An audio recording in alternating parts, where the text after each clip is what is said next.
Canadian bacon is actually really good, and it's nothing like normal bacon, and it's better than ham, which you guys seem to call Canadian bacon. I'm very good at writing.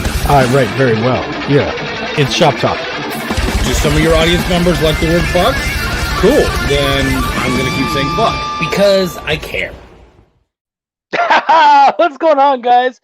Seriously, if it weren't for that intro, because of that intro, I'll probably have to keep doing this show forever because every time I watch it, I laugh my ass off. And I mean, I'm not even just laughing at me. Eric put that together, so that's fucking hilarious. How's everybody doing today? I'm really hoping I get comments. We'll see. I'm probably just gonna have to go up to it and look at it again because I've had a very hard time kind of getting everything in there, but we'll see what's up and what happens. Yeah, there's like 7 of you guys and I'm not seeing it, so I bet you that I'm not going to get comments again, but that's okay. Wendy's here, and Wendy can help me with some comments and bring them up. Baby, you good with that?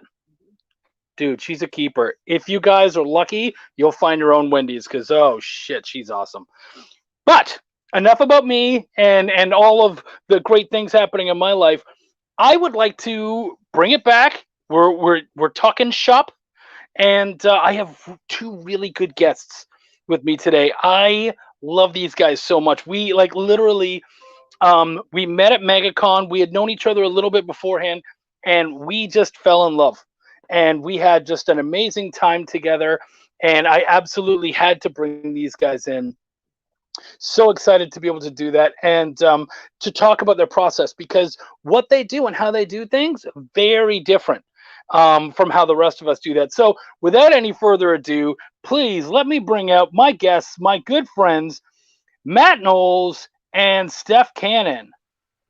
Hey, what is up, guys? What is up? I was laughing at that intro. Exactly. Isn't it great? It's amazing. He stole that from a bunch of my videos and just that's just shit that I naturally said in videos. And that is the essence of Chuck. Right? Oh, well played. I it in my head and I was like, hey, wait a minute. That's well played. So you guys are together in Symmetry Creations. Now in Symmetry Creations, did that started with you, Matt? Was that the name of it even before our good friend Steph came aboard? Actually, no. What it was is that when Steph and I met, I was already involved in doing content creation. She was involved in doing content creation, and we both really fell in love with each other's creations that we made. And once we realized that we were thinking with the same mind, we decided we wanted to work together. And we said, hey, we seem to be really in sync. We seem to be very much in, our thoughts were very much in symmetry. And that's exactly where we're when we say we're in Symmetry Creations, we mean we are the company, but also the way we think. So the Insymmetry Creations as a name was what we put as the umbrella for everything that we do together. I love that. Oh, what's up, Wayne? So you need to make your post shareable. I know. I'm trying to figure it out. It's such a bitch and a half, but I'm doing what I can. Can you guys hear Wendy at all? We just heard her from the other room. Yeah. Yeah. Okay. So, I got Rolando up here. That's great. So I am getting YouTube comments, which is nuts. So that's nice. Terrific. That's at least half of the battle. Rolando, good to see you, buddy. Thanks for coming on and watching. Okay, cool. So what were you called before you were in Symmetry? did you have a publishing name or anything? I was just working everything under Heirs of a Seal Door because that was the main project. That was everything that I did. I've got a name for everything that goes onto ASCAP, because on the music, I have to register that with publishing rights with ASCAP BMI. So there's actually Whisper Kings Publishing, which is where all the song lyrics and music get registered. But everything was just under Heirs at that point because that was the only real title I was working on. So, and that's something that I didn't mention yet. I just was so excited to have you guys out here that I was like, these are my friends, yay! So what is really cool about what you guys do is you're not just making and creating comics. You guys also have, you're very much a band, and you create your own symphonic death metal music. Is that a fair? Sounds good. Yeah, that's kind of how I envision it when I listen to it. So and of course, like that was right up my alley. And so what was that? ASCAP? Is that what you said? What is that? Okay, so you've got ASCAP or BMI. Those are the publishing rights houses where when you write a song, when people talk about, oh, you're going to get paid royalties on those songs, to be able to get paid royalties, you have to register with one of the performing rights organizations. And so if you go and you open up any album that you have, there's going to be something on there that says it's published through X, through ASCAP, or through BMI. Any album of any kind that you get. And one of the funny stories I like to tell, and I'll make it quick, is that I get confused for Beyonce. I get confused with her dad all the time. True story. Well, yeah, you look pretty black. Well, Yeah, I know. her dad, yeah. So that's what resemblance. makes this funny. So Beyonce's dad is named Matthew Knowles, but he spells his name with one T. And he will write and register songs, and people will go to try and apply him, say, hey, he's 5% of the writer on this song, and they will go and tag me. So if I go onto my ASCAP account and I look at all of my Heirs of Isildur music, all of the old Royal Anguish songs, there'll be like 60 other songs in there where people have tried to tag like church hymns and Beyonce songs and attribute them to me. So It's I have freaking hilarious. it's ridiculous. Okay. Well, see, and that's part of why we do this, is because I think a lot of us, as much as we love comics and whatnot, and his name is Matt, by the way, Matt Knowles. A lot of what we're doing here is it's figuring out processes and the things that we need to do. So, of course, that's something that people need to consider if they decide to get into music. So that's huge. Let's first start with Heirs of Isildur. So for those of you guys out here who don't know these guys, I've read pretty much everything that you guys have done. I read all 11 issues of the Heirs of Isildur thus far. And, well, I haven't read issue 3 of Tales from Nocturnia yet. Ooh. But I know. Yeah, and I am very excited. Wendy and I are both very excited for that. So it's okay. So, but I have, so in Tales of Nocturnia, for those of you out there who aren't aware, is a spin-off of Heirs, which I remember when we met and hung out, Tales hadn't even come out yet. You guys were actually working and getting towards that. So I remember I hadn't even read Heirs yet. And you're like, okay, this is the moment. And I was so impressed and excited. This was one of those moments where the way you and I, like all three of us, we kind of have this thing that we like to do. And that is we really like to inspire other people to make what we do better. Yes. So, Steph, can you kind of tell us the inspiration and what came behind with the creation of Tales from Nocturnia?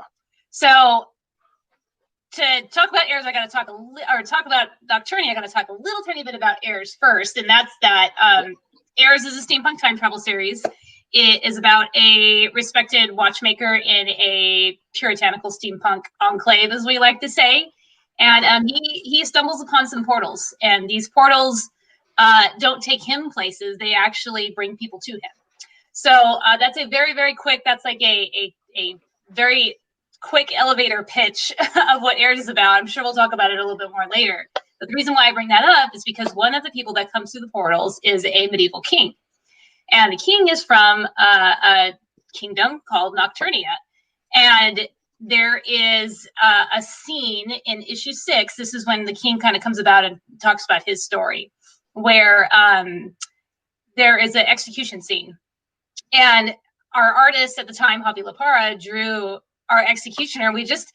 There was just something about him from the get-go that it was kind of whimsical and funny, because he just drew him with kind of like this big belly, but he was still really muscular. And essentially what happens during this execution scene is the queen is accused of having an affair with the king's kind of right-hand man. So the right-hand man, Zarek, is set to be executed, and the queen falls or jumps to her death, depending on who you ask. And so all of this happens right in front of the executioner. And there's a scene where the executioner is looking up at the kind of the balcony where the queen was. And Matt and I kept going back to that scene. And there was just something about it that was pulling to us. And that was kind of how Nocturnia was born. We said, we want to know more about this executioner. Wouldn't it be funny if we had this whole other story about him? And I think there was probably even one point in time where we had talked about maybe just doing a short and putting it in Heirs somewhere. And it just exploded, because that's Matt and I. We just, when we get the creative ball rolling, so to speak, then it's a little unstoppable. So that was, and then Nocturnia was born. Well, and that's perfect. I love that. That actually takes us to I got the chat working now, guys, so we can definitely chat and whatnot. You guys, I'll be getting everything, so we're good. That takes us to the actual partnership, because this again didn't start as a partnership. This started up very much as Matt doing Heirs of a Soldier, both as an album, a conceptual rock or metal album, and it was originally an ebook with art, right? Correct. Mm-hmm. So my question to you would be, what made you make the change from, what kind of hit you and made you go, man, this isn't what I started as. It needs to be this. What was it that made you feel like you had to make that change?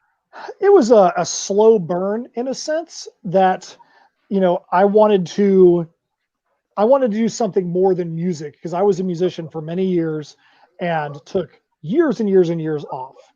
And when I wanted to get back into it, I was like, hey, I want to write music, but I want to have this side story that goes along with it. And that side story turned into a full story, turned into a full ebook that over 50,000 words in the book. And then I was like, you know what? I want to do more than have it just be an ebook. And the artist I was working with at the time, so why don't we make it an illustrated novel? Because I wanted to have it be graphics alongside of the text that was there. And I was the PA announcer at my local Comic-Con, and the one year I was at it, I'm like, you know what? Next year I'm gonna have a comic. I'm gonna make sure that the comic's out by the next year. I have to have it. And little by little, like I said, my writing came from the prose world and from writing music lyrics. So it took time for me to get used to the way that the book needed to be. And there's actually 4 different versions of issue 1 out there, because there's a very prose version, a little bit less prose version. And then Steph and I had 2 different versions that we worked on of the revamped version of issue 1 that actually is more in comic form. Yes, there's a lot of text, but more in comic form. It took for Steph and I to start working together to really make the complete shift to this really actually needs to be a comic. There wasn't even a word bubble for dialogue until Steph and I had started working together. Yeah. And so we had to go back, and when we talk about, we took 2.5 months to go through 268 pages and rework the entirety of the series for the trade paperback. That's not an exaggeration. Every single page was rewritten. There are sections that if you go back to the original, like for instance, issue 3, there's a whole section that we took out because when we were putting it together, like, this doesn't need to be here. It's a little too much extraneous. We took the time to revamp it so that when an individual is reading the trade, they got one story, not 11 or 18 different small stories. And I say 18 because the original ebook had 18 chapters that were turned into 11 issues. So we wanted to have one cohesive story as they went through. All right. Yeah. Okay. Very cool. So the next thing I would say is, Steph, this one's on you. What is it like to come halfway through? Because you came in, what, issue 6? It was about, issue 5 technically. Well, he's in issue 4, but issue 5 is where, between issue 4 and 6, we'll say. Issue 3. Issue 3 is where it's issue 3, to be honest. Issue 3. So I was reading them at the time. Let me set the record straight. Let me set the record straight here. Issue 3 is where Steph became involved because Steph, reading it. Yeah. She would read the issue. Steph did some of the most amazing immediate character studies, picked up on everything that I had in the issues. And right from that point, it was, this person is going to be involved in this issue. That's true. So that's where it started. Well, it was interesting because when Matt and I met, and he told me what he was doing, that what Heirs was all about, and he gave me, the first few issues to read, and I'm reading it, and I even remember where I was the first time I read it, and I remember coming to the part where it says, to learn more about this character, go and listen to this song, and I thought, I have never seen that in a comic before. Ever. Like sometimes you'll have comics that'll have a soundtrack that you can listen to while you read, but those are songs that somebody else has done, and it's just kind of like, inspiration music or whatever. But this was stuff that he had created that didn't exist beforehand, and matched with the story and give you a little bit of insight to the characters. And I just thought that was fascinating. I had never seen anything like it. And so so from issue 3 on, I was a fan. And when it kind of became, just sort of evolved. So it wasn't even really like, hey, tomorrow you're going to start working on Heirs. It just sort of evolved to me giving the character insights, like he said, to more editorial. Yeah. Because I would say for me, upon reading it, I would say it really hits its stride, and you can tell that because you have more of a comic book background, correct? I do, in the sense that I've read more comic books than Matt has in his life. Yeah. I mean, at this point, it's more equal because he's read a lot of indie comics, because we've supported a lot of indie comics. But as far as and you guys have been amazing comics, with that. I had read a lot more than he had at the time. Yeah. So, because I would say reading it, you can very much see that comic book stamp as of issue 6, like issue 6 and moving on, it's there, and you hit the stride, and from then on, this is a comic book. Like it's all there, and there's no kind of, oh, it could be this or could like the stamp is there. You guys had it all set up. What was it like coming into someone else's project? And I know that it was a more genuine, a more gradual, slow, gradual thing, but nonetheless, like, was there an intimidation factor, or? I think at first I was a little more careful in what I was going to say, because it's hard when it's somebody's baby that you are, I think as an editor, Chuck, I'm sure what that's like. It's difficult because there are times when you need to have an editorial or story consultant opinion, but it's tough when it's somebody's labor of love that it was clear from the start that how much Matt loved the story and believed in it. And I did too. So I think I might have been a little careful, but that was just because I didn't have a lot of experience doing that kind of stuff. I just had experience writing. Yeah. But it helped that Matt and I are who we are. If it had been anybody else, I probably would have felt pretty intimidated, to be honest. But right. I can't. Matt might be 6'3" and I'm like 5 feet, but there's nothing intimidating about him. So. No, and that is the thing. Like, when the three of us met and hung out at MegaCon, I think someone's sound might be on. But when the three of us got to meet and hang out, can you guys not hear me?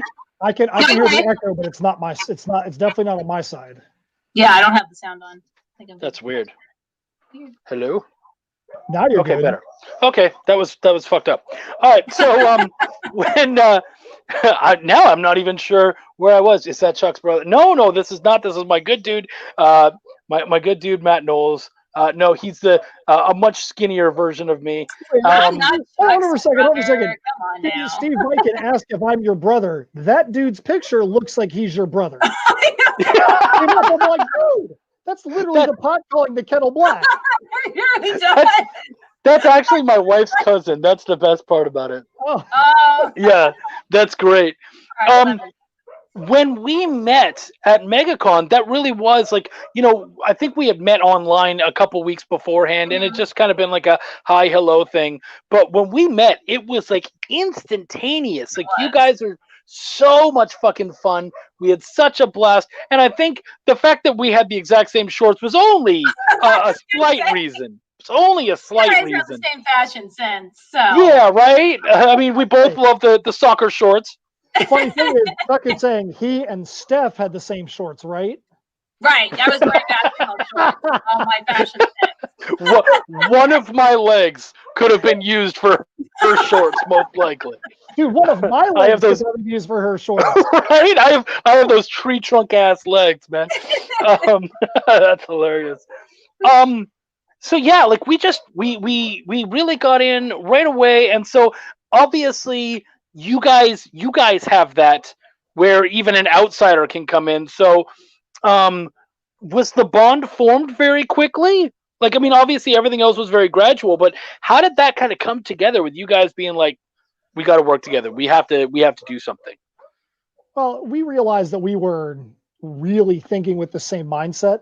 And I would say from a business perspective, the thing that really jumped us to the head of the line in a sense in that respect was I had a steampunk show that was coming up and I needed somebody to go to the show with me. I was already set up for myself and my wife and my daughter were going to go down to the show, but I wanted to bring someone else along that understood the series. And at that time, issue 5 was going to be where we're at. That's all was going to be issue 5 at that point.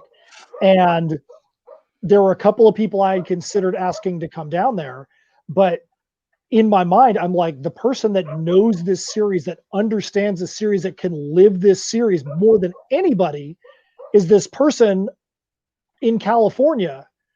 And I'm like, this person knows this thing better than anybody. I'm like, I don't trust this series. There's nobody, I remember telling her, there's nobody I trust more with this series than you. And we had one of those phone conversations, and I'll say the first half because I know that she likes to say the second half of it, where I was just like, I know this is going to sound ridiculous, but I would love to have you come down to this show that we have in Florida. And I think I ended right there. And then she kind of continued on with the next. I think if I had had the opportunity to, he probably could have been like, so there's this show and I would have been like, what is it? Because I knew where it was going. And the thing was, is literally like that night, she was like, okay, cool, I'm going to be there. And I was like, I mean, it was like, find out, and I'd never been to Florida before. So it was like, okay, so I'm going to go to Florida and hang out with these people and do this show. Was that your first show tabling at? That was not my first show. That was... No, I know that wasn't yours, but... I think it was. Gosh, now I'm... Dude, you would assume that you'd remember your first show. Well, I know you guys have done a lot, but...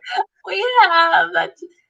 Yes, it was. No. It was because I did some in-store comic signings, but that was like a few weeks later. And I was at San Diego Comic-Con, but that was also a few weeks later. What about the show you did with Terry Mayo? Okay, so yeah, that's right. That was the first one. There was a couple of shows. Within a month, there was a couple of shows previous to that. So you went from nothing to that. Yeah, pretty much. Jeez. Yeah, I was at a show. Yeah, that's right. Palm Springs was my first comic show, but that was it was. But that was. I mean, I was like, I don't have anything steampunk, so I had to, we found a whole bunch of steampunk stuff for me, and off I went, and the rest is history. That's awesome. We got no, I'm getting the questions. This is awesome. I know, I love it. John Westoff, great dude, solid dude, another great comic creator. How long ago did you guys start the comic series? So the first issue of Heirs was released in September of 2017. The first art was actually put to page. The first art was actually put to page in January of 2017 was when I actually got the first panels back from the first artist.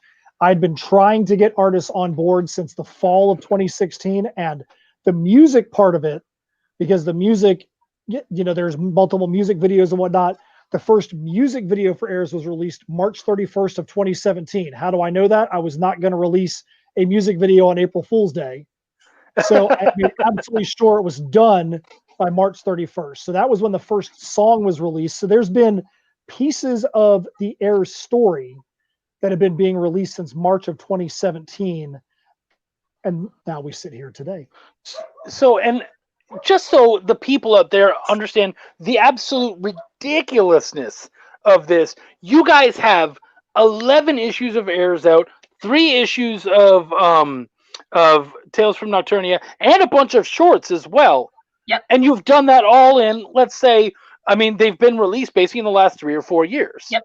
Correct. If we count Yep. 2020 as pretty much done, that's insanity, guys. Those numbers are ridiculous, especially when you think of like a two-person team. Of course, you guys have a bunch of other artists and all that kind of stuff.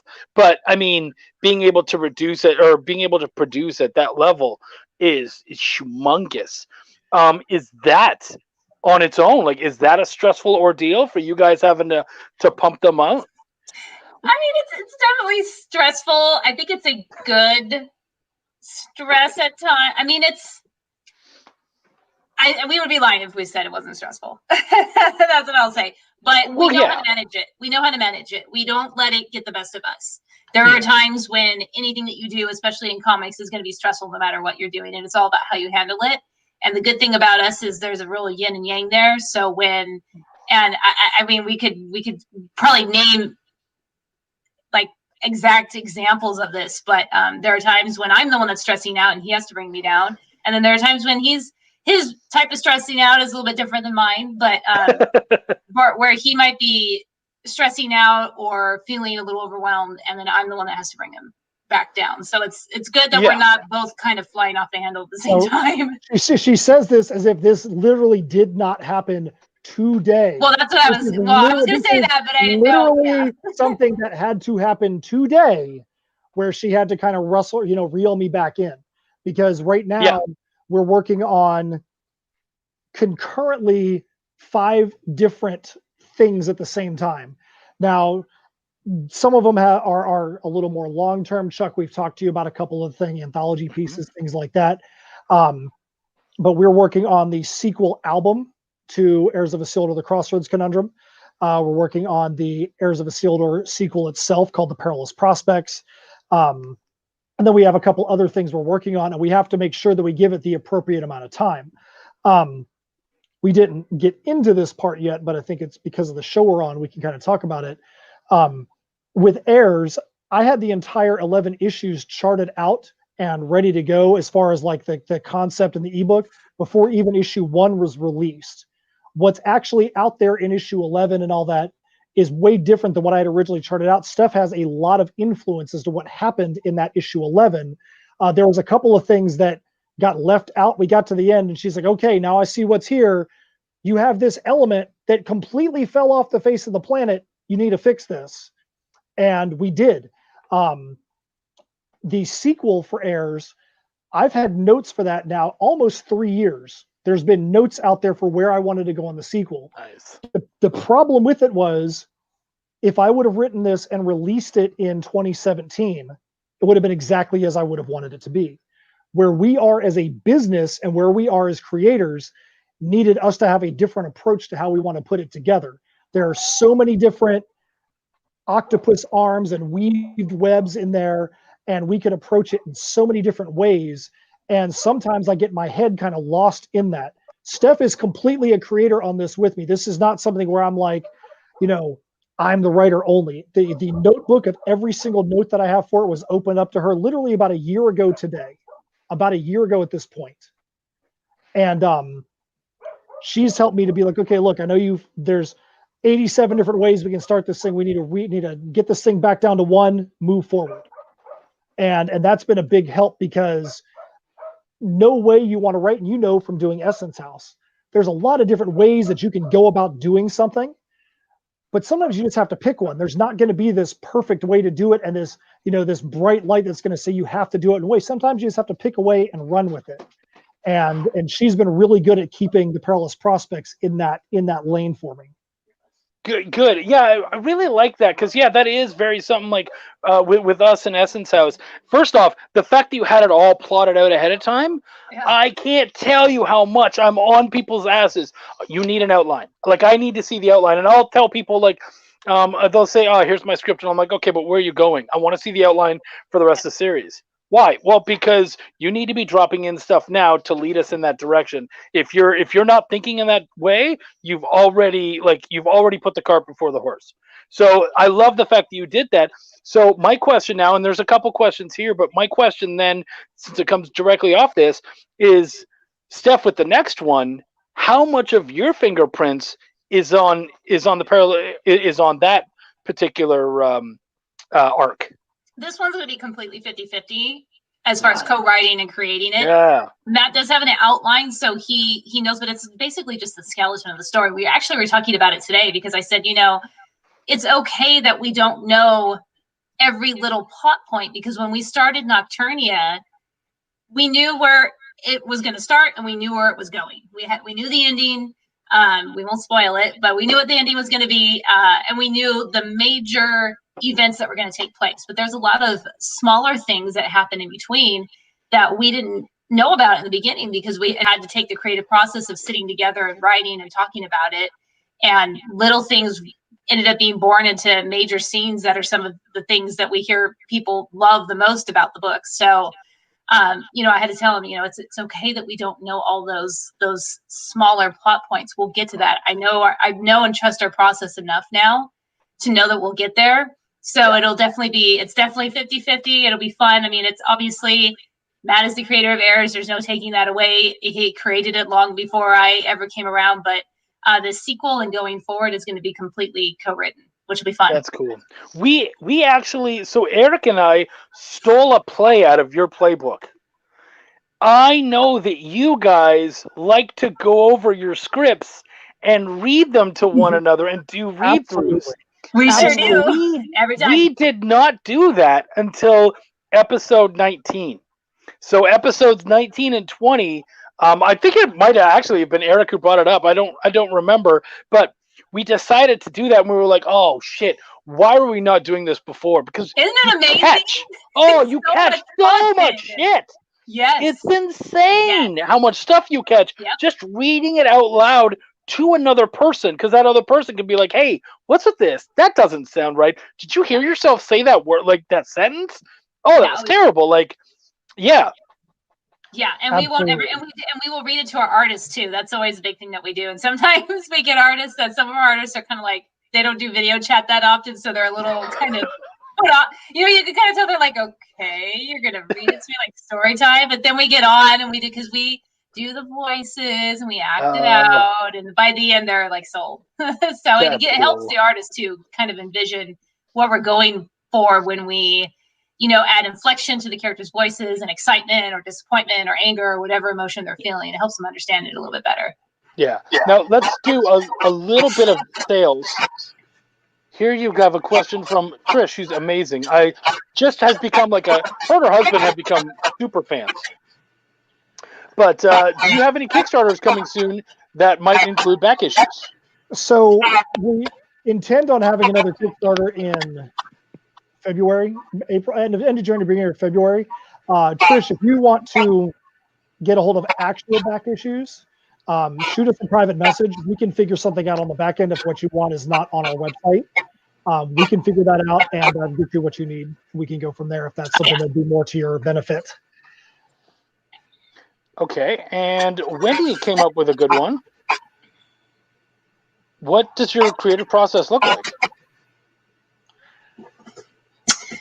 Well, I think it's like different every time now. We can probably answer this 4 or 5 times with a different answer, because every project is different. Right. So, it is. So I guess, is there like a streamlined approach as far as pitching ideas, and then, or have you not really gotten to the point? Because for the most part, you already had a lot of this planned out. Let's talk Tales, because Tales is something that you guys created pretty much together. Yep. So yes, what is the process of creating something like that, a brand new IP effectively? Where does that go from the very beginnings of the idea to actually creating? So I can take that to start, Steph, if you want. For us, everything we do starts, we have a spreadsheet, which nobody has ever been told the name of it, but we'll tell you what the name of it is. It is the definitive process of S&M, which is the definitive process of Steph and Matt.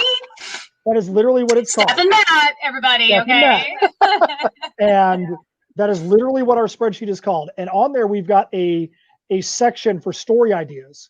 And it doesn't matter how silly it is. It doesn't matter what it could be. We actually added 2 in the last week to this spreadsheet. There's 31 different story ideas that are on there. Yeah. If we have an idea, hey, this could be a mini series. It could be 2 pages. It could be 4 pages. Whoever has the idea throws the idea down on there. And the vast majority of them start off 100% 50-50. And what I mean by that is there's been many times where we'd be in the middle of a conversation and Steph would say something. And I'm like, hold on for a second. Dude, that sounds like it could be something in a story. Hold on, give me a second. And I'll go and type it on our sheet. And we're like, holy crap, that literally came from something that came out of Steph's mouth that was not intended to be a story, but was a story idea. Once we have that, then the way that we go about the creation of it at that point varies from project to project. When we did Nocturnia, we came up with our outline, and then we start trying to flesh things out like more and more. Hey, if these pieces are going to go in issue 1, here's what the beat line is going to be. We need to have Beninock gets made fun of. They see the king right away. We know we want to have this one, not going to spoil it, this thing happen in the issue. We know we want to have this resolution happen in issue 2. We start making sure that some of those things get kind of put into the issues, and then those beats might get moved from one issue to the next. Then we'll start fleshing out what the scenes would be to make that beat actually work. And the beauty of it is it doesn't matter if it's Steph that has the vibe on the part or me that has the vibe on the part. As long as somebody has the vibe on it and it's moving forward, that's all that matters. So what programs do you guys, because you guys are working simultaneously basically on, I mean, you guys are basically recording one another pretty much for a lot of the days. So what programs do you guys use in order to be able to, is it a Google Docs thing? Because that's one of my favorites. Matt lives and dies by Google Docs and Google Sheets. I think he could be a spokesperson for Google Docs and Google Sheets. I am not very technologically savvy, and so it's still a learning process for me, and I cuss it out a lot of times, and he has to tell me to calm down. But I've never done Google Sheets, but Google Docs, is that you have a hard time with Google Docs? Well, let me tell you, Google Sheets is like, so if you're used to Microsoft Word, there's Word and Excel. Google Docs is the equivalent of Microsoft Word. Google Sheets is the equivalent of Microsoft Excel. So you've got documents with cells and all that kind of stuff in there. And like all of our scripts, every script we do is in Google Sheets. It's not in Google Docs, it's in Google Sheets, because that way we can go through page 1, panel 1.1, 1.2, 1.3, 1.4. And then to the side of it, we literally have a column for when we get like the dirty roughs from the artist, when we get the inks or the pencils from the artist, the inks, the colors, the letters, the finer, everything. And we literally put dates on every single one of those, so that very meticulous. It's very meticulous. But then that way, my thought has always been, let the document do all the thinking so that we can do the thinking that actually matters. There's never a, hey, did we get X from the artist? It's, we go up on the sheet. Hey, we've gotten, the first 3 pages, we've got pencils on. The next 3 pages, we've got inks on. This is where we're at. This is what we're missing. If an artist is ever like, hey, why haven't I been paid in a while? We're like, well, you've only given us 5 pages in the last month. So we've paid you for these pages. Why should we be paying you more? There you go. Yeah. Nice. Hey, you know what? I did that because Jack came in, and I love that we have these fans who watch everything. I know. And so Jack remembered the hats, and I went, okay, let's do it. I'm with you, buddy. There we go. And of course, Trish gave me this hat, so this is some love to the fans out there. Oh yeah. So aren't fans just the fucking best? Absolutely. Do you guys each have like a favorite fan story? Yes. Like a personal. You're asking me? It's hard now because I'm like, oh man, I have so many. But the one that I will say, because this is kind of like a bucket list thing, I think for anybody. But I have a couple of short anthology stories that were in Alterna Comics, and Matt and I were on Alterna Comics Live a lot back in the day. And there's, a lot of the people that watch those shows regularly got to know us. So Matt and I are at Emerald City Comic Con last year, not this year, of course, but 2019. So we're at Emerald City Comic Con in Seattle, literally one of the biggest cons in the country. hundreds of thousands of people attend this thing. It's crazy. It's insane. You think back on it now and it's like, wow, that was a COVID hotspot if COVID was around back then. So we're walking. I mean, something that you don't do now. We're walking in a sea of people shoulder to shoulder. And we hear this guy go, "Hey, Alterna Comics," and he runs over and he throws down his backpack. He pulls out a copy of the If Anthology with my story, and it was like, "I want you to sign this. I was looking for you guys." And we were like, "Oh my God, somebody just recognized us and asked me to sign something." And he had my book with my story in it right there. And so that was a huge, I mean, that's just, you kind of dream of stuff like that. It was just very cool. So, but we have more personal kind of fun fan stories, and I know that was fun. I think the one that I like, one of the ones I like the most was I was at Ocala Comic Con, and I was just inside the door where you came into the vendor room, and a little girl came in wearing a Pikachu costume, came around the corner, and she went, "Steampunk," like a 10-year-old girl, and lost her mind.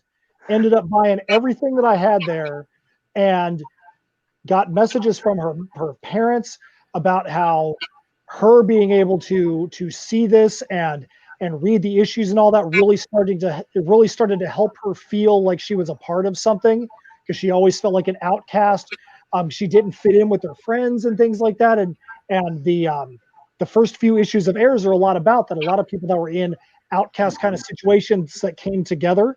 And it was really cool seeing that little kid react the way that she did. And then she got to get drawn in. She was one of the 33 people that got their little faces drawn into issue 7 of Heirs.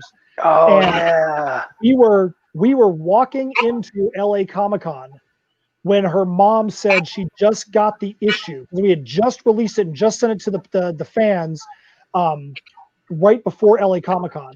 And her mom said, "Oh, she's getting ready to open it right now." And her mom sent us the video of her opening the thing and seeing herself in the issue. So we replied with, "We're literally standing outside the doors to LA Comic-Con," and we sent a video. We recorded a video for her and sent it recorded back. a video for her right then and put LA Comic-Con and sent it back to her. So like, man, that's something that's great. You always want people to be moved by what you do. Like, this little 10-year-old kid lost their mind over our stuff. Yeah, it was amazing. Oh, that's maybe amazing. it shed a little tear, maybe a little bit, when she got to see her seeing herself in the comic after. And after that, it was this thing where, because her mom had said, because one of the things that her mom said upon that first meeting with Matt was how impressed she was with how Matt talked directly to Piper, the little girl, how he spent a lot of time with her, how he talked to her, just like she was anybody else, even though she had been experiencing a lot of bullying things. So it was fun to, and then we told her, "Hey, if anybody ever gives you any grief, just be like, I'm in a comic book. What are you in?" So that Well, and so that takes me to something, because Trish had made this joke because you guys were talking about S&M, and she said, "What book has S&M? I need that one, please, and thanks." Now, I'm going to answer this one for you guys. That you guys don't do any of the sexy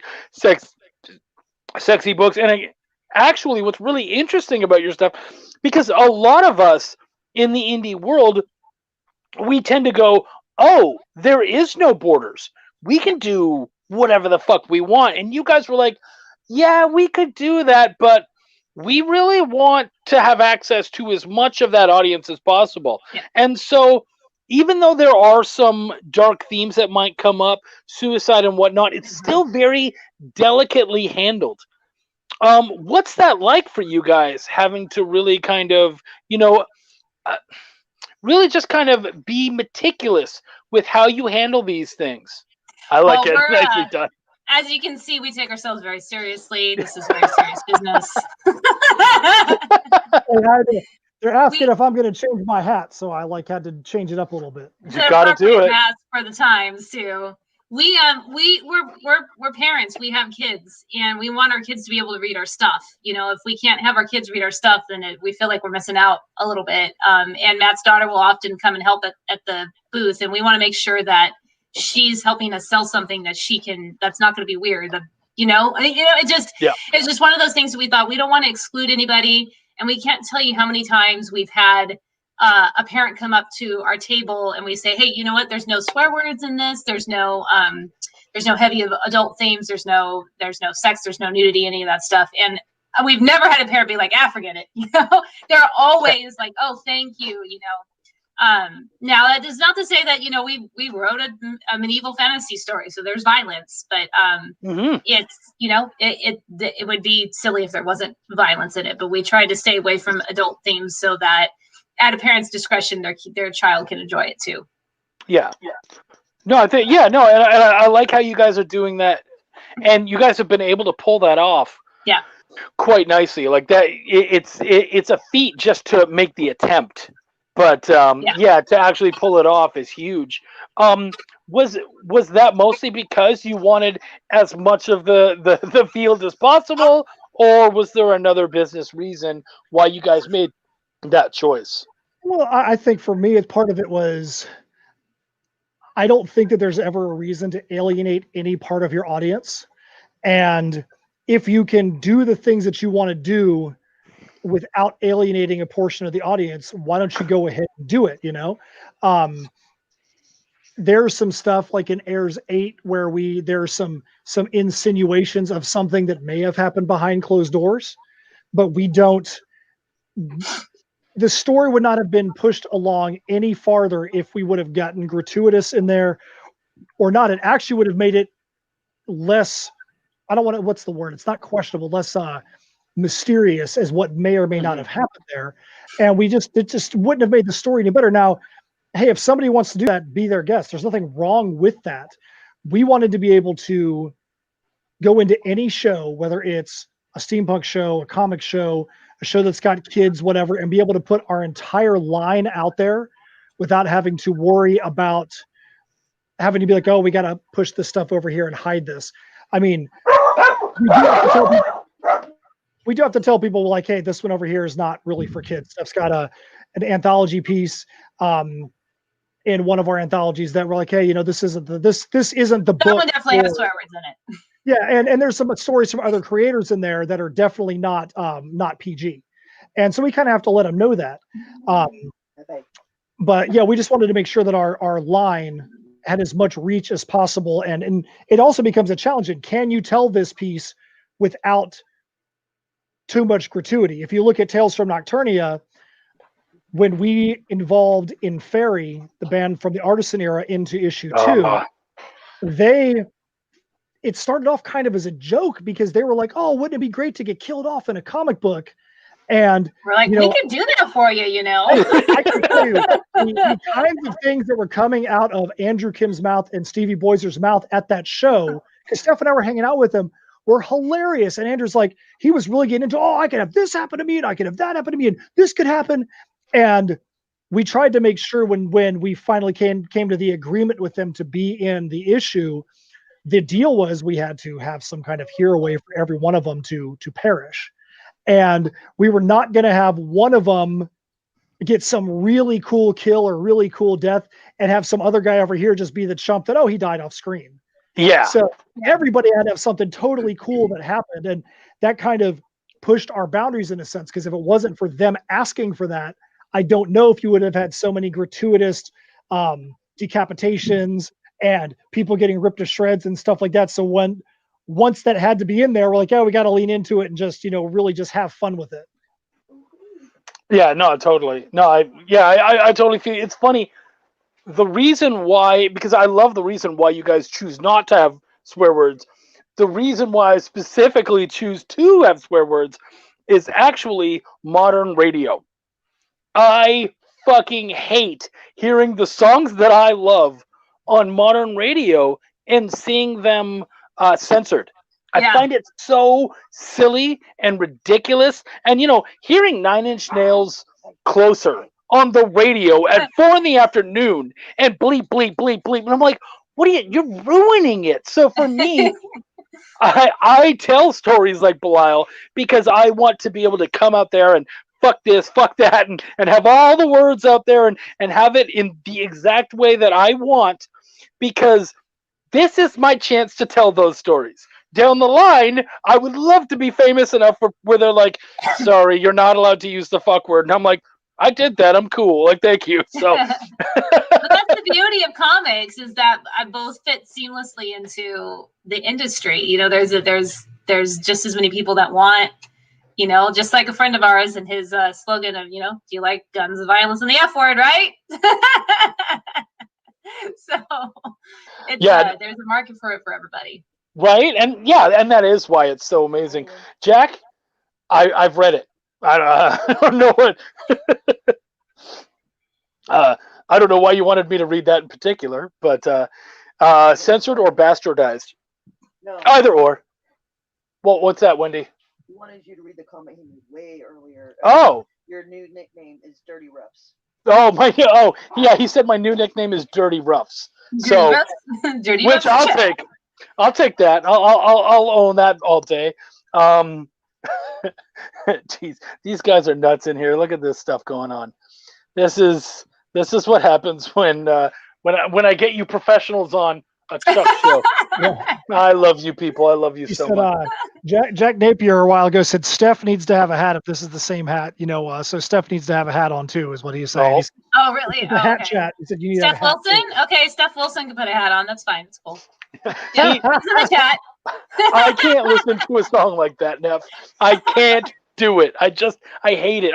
I was listening to Killing in the Name of, another song absolutely love, that came on, and I'm like, and they have to change that song so much just because so much of it is just the swear words, and I'm like, you take away the entire power of the song for me. And so that's just insane. Now, something we haven't been able to we love you too, thank you guys.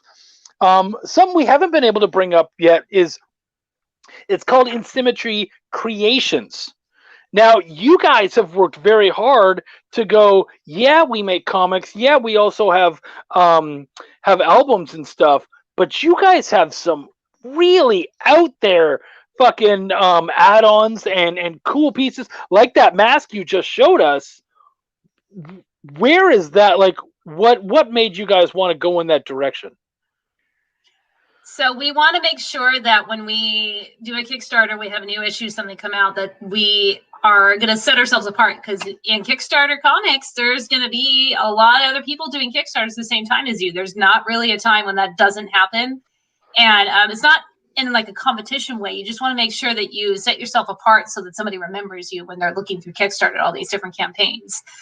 We just like to do cool stuff. You know, that's pretty much what it comes down to. We just like to do cool crap. And the crazier and more insane it is, our good friend Harrison Hansen at GD Leatherworks, he's our leather maker. And now he's like, I love that Harrison was our friend. And now he's like a friend to all the comics world. So that actually, we do all kinds of crazy stuff. And the thing that we like to do too is we want to make sure that it is genuine to what our product is. We don't want to just be like, hey, let's just add this random thing, and that has nothing to do with our comics, that has nothing to do with our stories at all. We want it to be things that just did a show on Black Friday, and we had everything that was out there, and I had to tell people, I'm like, look, everything you see here, the shirts, the leather masks, the wood items, the trading cards, all these things all relate back to what our stories are. These are all things that are extensions of the stories. The music, all those things. We always like to say, we don't want our story to end for someone when they're done reading it and they put it away in their shelf or in their comic crate or whatever it may be. We want them to be able to say, hey, I've got that cool shirt that I'm going to wear on my podcast or on my live streams. I've got this cool dragon thing that's going to be behind me. I've got trading cards. I've got different things that are going to expand that universe out there into the real world. And we're always looking for unique and original things that we can do to try to challenge ourselves. What can we do? And sometimes, like with the Dragon Lord mask, that was all Harrison. Harrison's like, hey guys, we had a lot of fun with doing the gauntlets for you and your last campaigns. And we've been talking around our office. We want to do something really cool the next time. So here's our idea. And Harrison came to us with the big monster Dragon Lord mask. And we were like, well, this is cool. don't have any idea who the heck is going to buy this $300 Dragon Lord mask when they're going to get a comic, but we'll figure out a way to integrate it. And it became life imitates art, imitating life. It's in the issue. It's a part of one of the characters. We found a way to actually Easter egg and get Harrison in the issue in a medieval stall selling the Dragon Lord mask. Dragon Lord mask. That's not a spoiler, but that is in issue 3. Yeah. Harrison had a guy do a photo shoot, like a pimp daddy, wearing the Dragon Lord mask, and we promoted with that. Oh, and that then was so badass. I love that. Badass. The last show, We're like, what the heck? the reveal show we did for it, or the release show, we always have a booth next to Harrison at that show. Harrison got that guy to come to the show in the Pimp Daddy outfit and do a signing for us as the Dragon Lord. Like, he printed out 8x10 pictures of it for him to sign. He loved it. That's our friend from Green Bunny Hats. So they joined. So it was like a collaboration. It's so much fun when we do these shows. The show is Renegers. It's in Mount Dora, Florida. They do a steampunk show every year, and we've got our whole little alley of friends and fellow makers of different wares. So it's a lot of fun. But that's how we met Harrison, and now he's our leather maker, and I don't want to make predictions, but I think we'd be hard pressed to not do a Kickstarter without something like that. Right. So that brings me to the next thought, and that is, what would you guys love to be able to produce for people that just has not, it just doesn't make sense right now, like just financially or whatever, just can't do it. But what would you love, both of you, to be able, different answers, obviously. What would you guys love to be able to make that it just financially or whatever, you can't do it right now? Well, I would say the thing that I would like to be able to make that we can't do, I absolutely want action figures, Funko Pops, things like that. But without giving anything away, we were talking about our next Kickstarter months ago.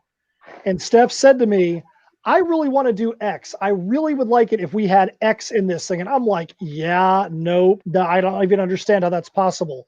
And we did the research, and the next Kickstarter we do absolutely is not only going to have it, it's going to be based on this thing that Steph has stated she really wants to have in there. It's going to be something we have never done before. We have never released anything like this before. And it's going to be super cool. We can actually talk about it. As far as I can really get into it, it's going to be super freaking cool. It's going to be something we've never done before. And it's going to relate to what we've already done, but it's like a little bit, it's not so much in left field, but it's kind of like between, first and second base, kind of going towards, actually that's, between shortstop and third base. It's kind of out there. It's just going to relate, and when we get to reveal it, you'll be like, yeah, you know what, that's totally cool. Well, be prepared, because when the show's over, I'm probably going to ask you. So either have a good answer or a no ready. I'm letting you know right now. Since we are in Symmetry Creations, there's a lot of other things we've talked about doing. So I won't say all the things we plan on doing in the future, but one of the things that I can't wait for us to do that we would love to be able to fit in, because I'm a huge D&D nerd, is to do some sort of RPG, D&D, something or other. Yeah. I mean, we make fantasy stories, so if we don't do that at some point, then we're just dumb. Yeah. So if we don't see our IPs in some kind of game scenario like that at some point, we're going to be pretty upset, because we definitely want to see. We want people to be able to be like, hey, man, let's get my buddies together and let's literally become a part of this universe for the time being. We want to be able to make that happen.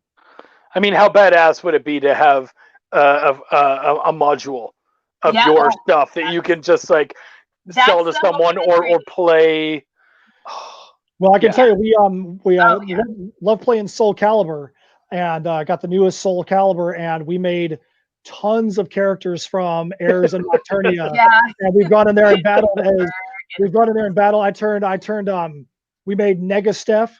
So Steph is a demon chick in there, and there's a Nega Steph version in there, and she's got this little demonic Belial voice in there. It's absolutely hilarious. Oh, that's so cool. And I loved Nega Steph, by the way. Like I would read a Nega Steph book. Right? She just looked oh, dude. That was like instantaneously we knew it was you, and I was just like, Oh, she is badass chick. I really want to. I would totally read a Nega Steph book. So that was really cool. You guys, I mean, not only just collaborating with yourselves, but you guys have worked with a lot of artists, a lot of different. I mean, obviously, we went over leather workers, woodworkers, like all sorts of things. So my question to you guys, because you are very much kind of developing your team, if you guys, and I would love to hear both of your answers because you guys have become a big part, by the way, great supporters of the indie comic community, and we really appreciate that. Honestly, I mean, I'm speaking for myself, but you guys have become a very big supportive part of the community, and that means a lot to me because I've always given a shit too, and so to know that you guys are there with me, that's something that drew me to you guys as well. Who are some creators? And I'm talking pencilers, colorists, writers, editors, the whole spiel. I would love to hear the names of people that you guys would love to be able to find that one project that you could work on with. Man, that's a. I know, dude. I'm. This is not just a fuck around show. I'm gonna ask a toughie now and then. Man, I mean, I'm not even sure. There's so many artists that, I mean, I've got a lot of like big time indie artists that are friends of mine that we probably will, you know, it's just they're so busy now because they've gotten publishing deals and all of that. I know that we've been looking at a lot of we've got some shorter comics that we're gonna do and some anthology pieces that we're gonna do that we're actually looking at some artists that we've looked at their art for a while. You know, and so if those things go through, I think that'd be great. We lately have liked trying to find talent that is a little lesser known. We've had some luck with that, and it's been kind of nice to find someone and look at their work and go, wow, they're really talented. You know, why haven't seen their work many other places? And, you know, the reasons may vary. We like finding those people and trying to put the spotlight on them a little bit more. Mm-hmm. Man, that's a really tough question, man. Because I'm like, off the top of my head, I mean, I know there's a lot of people I want to work with, but off the top of my head, I'm not really sure if there's anybody. I'm like, oh man, my goal, my bucket list is to work with X, because I know this is going to sound cheesy because I enjoy working with the person to my right, or whichever one, this one over here.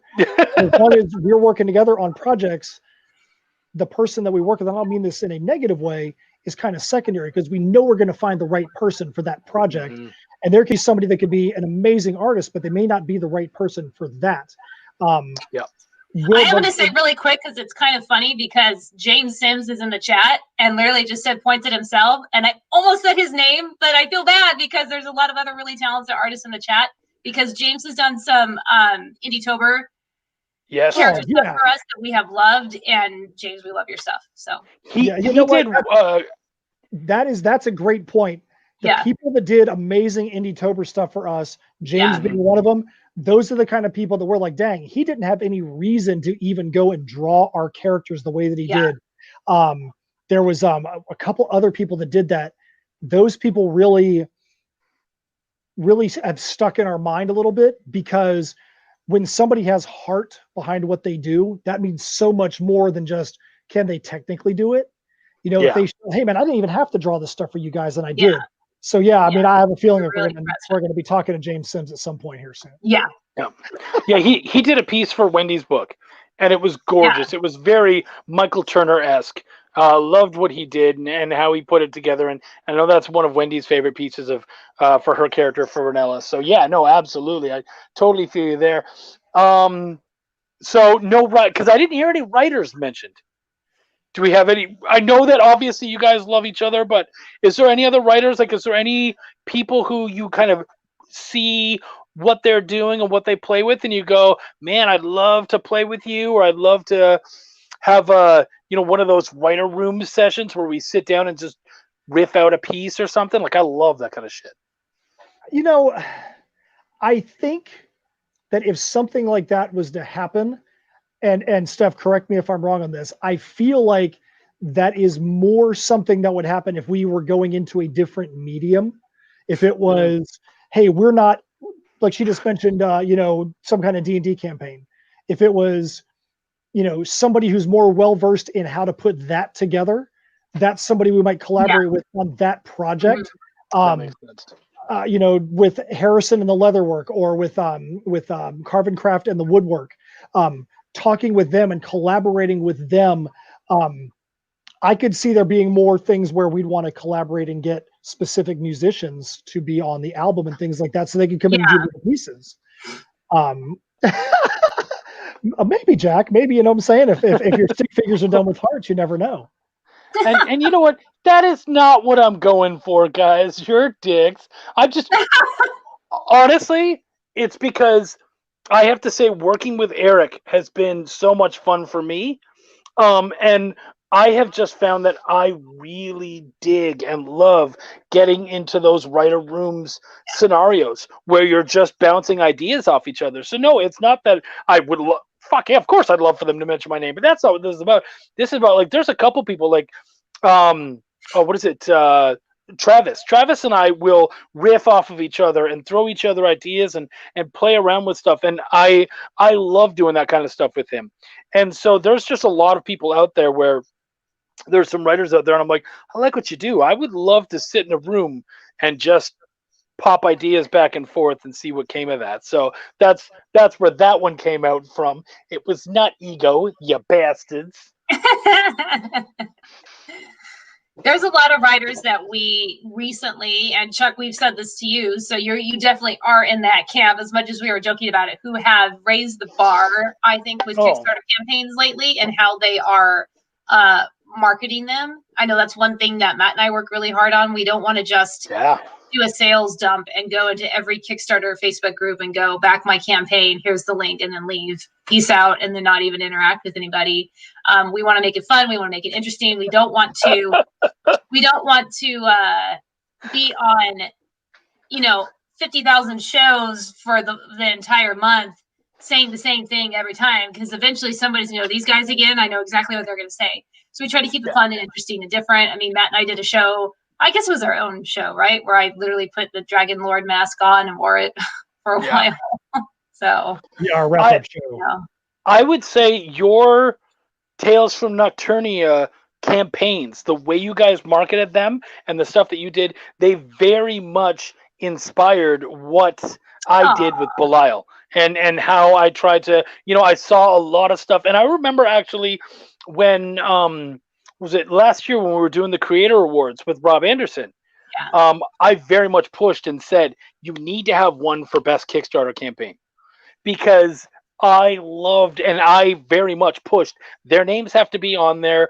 And I didn't even give a shit if you guys won, because really, like, these things are just, kind of like a lot of them, they're sort of like popularity contests, or, you have to be in the right place, like, not everyone is going to know what you did. But to me, it was so important that people understood that you guys needed to be in the conversation of what you should do when you're running a Kickstarter, because the way you guys have run your campaigns is so solid and so well done.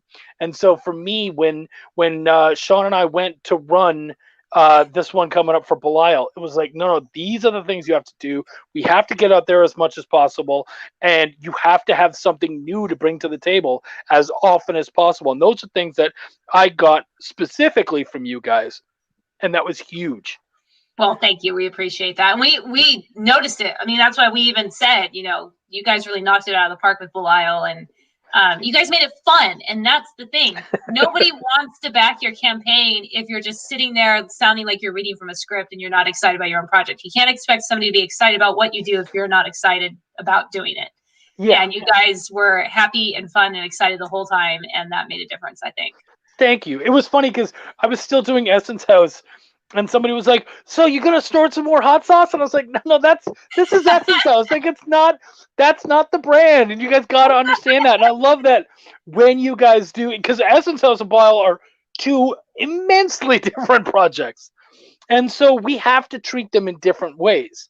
And hopefully we showed that. But I find even when you guys did the campaign for Heirs, and then when you did the campaign for Tales from Nocturnia, they did have different feels to it. Now, obviously, when Tales came around, you guys were more experienced with Kickstarter. You had a lot more knowledge and whatnot, but I think also you did give it its own branding. It had its own feel, you know? And so I really appreciated that and enjoyed that. And that's something that I think people need to know and understand. They kind of step up and they go, hey, I'm so-and-so and I'm going to be so-and-so. And it's like, yeah, that's great, but this book has a feel. Let's feel that whenever, you know, when you're out there, when you're entertaining, when you're doing that, we should kind of get the feel of that. And you guys very much did that. Well, hey, real quick, I want to just say one thing. Christopher Michael Lattimore, he is also in the chat. That's another one of those guys we wanted to shout out because they did amazing Indie-tober art of our stuff. And So he's in the You're chat. like, I wanted to make sure we didn't leave him out because he did a great stuff, and we were very, very impressed with what he did in there. One of the things you said about being influenced by us, that for us, it's kind of, we had a discussion about this. It's really weird. I don't want to say we're on the other side of it now because I kind of like feel like we're kind of in the middle.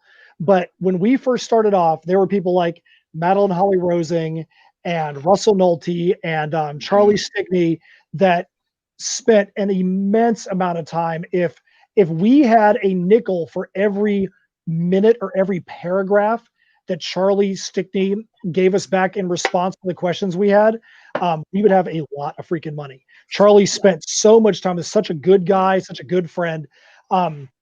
We had to do the same things and say, what are the things that people are doing that we want to incorporate into our campaign?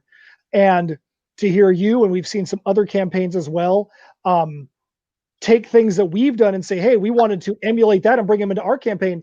It's a good, healthy thing because now we say, okay, we can either stand pat and do now what is the expected because everybody's kind of at that level, or we can try and find new things the next time to continue to raise the bar. You did some things in your campaign that we didn't do. You did some things in your campaign that we didn't do. You've done some stuff with Essence House that I've been keeping my eye on. There are things that we want to do that we have not done. And I've definitely kept my eye on those things. And it's a good thing because it's a healthy thing. If we're all making each other better, then how is that a bad thing? Yeah, and that's why, you know, I hate when people, you know, really try to kind of keep these secrets in. I think that's very much why I wanted to do this show, is because to me, it's like, these aren't secrets, and it's not about trying to fucking hide everything from everybody else. It really is like, look, this is what we did, and this is the way we attacked it. And if there's anything in there, now, please don't try to do exactly everything the way we did it, especially because Sean and I did some fucking dumb things. Like, don't do that. Like, I wouldn't do that for anything else, but certainly you know, you have a personality.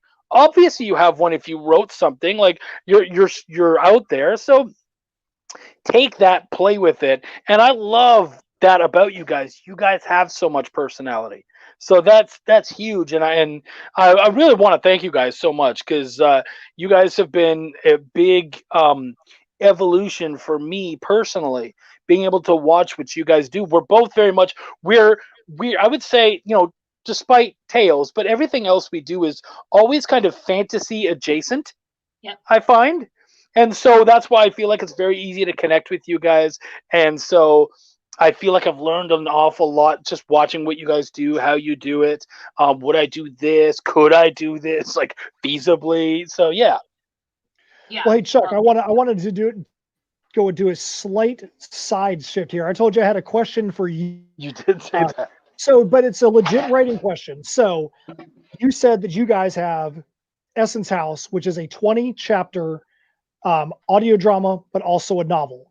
And you guys are getting ready to do, what is it, Chronicles of the Essence? What was the title of the Chronicles next book? of the Essence Guard. Chronicles of the Essence Guard. So Yep. Here's my question for you. When you and Eric sat down to put together your 20-chapter book, what made you guys say, this is the end of Essence House, this is where we want to start the second book? What made you say that these are two delineated story arcs? And by delineating the story arcs, do you feel like somebody is going to be able to come in to Chronicles of the Essence Guard and pick it up and say, okay, I can read this and understand what the heck is going on? Or are they going to have to read Essence House to make any heads or tails of the second book? What Boom. a great, that's a really good question, buddy. I love that. Okay, so first off, as far as being a reading order or whatever, we haven't really discussed it, but I think the way I see it, and I think the way both of us really see it without having to mention it aloud, is that we see it very much like C.S. Lewis's Lion, the Witch, and the Wardrobe. There is certainly a reading order, but you can pick up any of those books and read them on their own, and you're not left behind, and you can read them in different orders and all that kind of stuff. So yeah, you can certainly pick up the second book and read it first. And there are things in there that will hearken to the other book, to Essence House, and hopefully make you want to pick up all of them. But no, you don't have to read them all. You can read them in their own order. That's not an issue at all. And that was very important to us. That's actually something that Eric tends to push a lot harder than I do. For me, I'm big on drama. I love things like TV and whatnot. And so I'm huge into the TV dramas. And I want to, every chance I get, do that cliffhanger, grab you by the balls thing. I love it. It's such a great move. And when it works so well. So that's something that I've always enjoyed, being able to write. But then as we did this, we had not completely decided that we were going to do novels. So we knew what season 1 was going to look like, and it was going to be 10 episodes, and we knew that it was going to have a harsh cliffhanger. Like, we were really building up to a rough cliffhanger. And as we started to realize the page count and the word count and what it was looking like, we realized by the end of season 2, that would be one full book. And so I thought, look, we don't know how this whole thing is going to go. Why don't we find a nice hard ending for season 2?